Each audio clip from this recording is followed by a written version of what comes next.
Selle nädala esmaspäeval, esimesel päeval peale vaheaega teatas õpetaja, et meie klassi tuleb uus õpilane. Tere hommikust! Tänasest õpib meie klassis uus õpilane, Mari. Ma olin muidugi väga üllatunud, sest see oli seesama tüdruk, kes suvel minu jalgratast tahtis varastada. Ja nüüd on ta minu klassis. Ja see polnud veel kõik. Õpetaja palus, et just mina aitaksin Maril õppimisega järje peale jõuda ja uues koolis kohaneda. Ma tahtsin Adeelele vahetunnis rääkida, kuidas ma uut tüdrukut tunnen, aga mul polnud selleks võimalustki. Adeele muudkui vadistas. Mari, kuidas sa meie kooli sattusid? Kus koolis sa enne käisid? Miks sa kooli pidid vahetama? Kodustel põhjustel. Mis see tähendab? Kas sa ei taha sellest rääkida? Kas sa elad meie linnas? Ma elan linna ääres. Mari, kas sul on õdesid või vendi? Minul on väike vend. Ei, mul ei ole.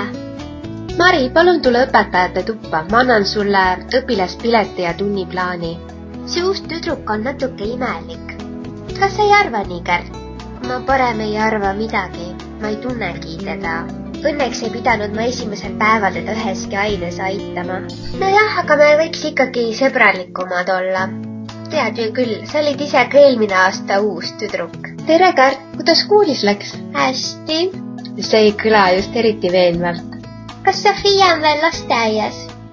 Jah, vanaisa toob ta koju. Mis lõht see on? Ma praen räimi. Gert, sulle ju maitsevad räimed. Jah, aga mitte nende lõht. Appi, see jääb ju mu riietele ka külge. Kuidas ma nii kooli lähen homme? Mine vaheta siis riided ära.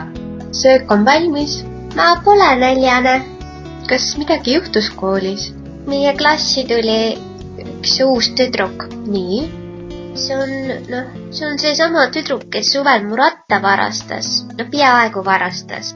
Ja nüüd tahab õpetaja, et mina teda aitaksin kooli asjadega. Ja teile ütles, et ma peaksin sõbralikum olema, sest ma ise olin ka ju uus tüdruk eelmine aasta. Ema, kas ma pean rääkima koolis, et see tüdruk on varas? Mõnikord lapsed võtavad asju ilma, et nad aru saaksid, et see on väär.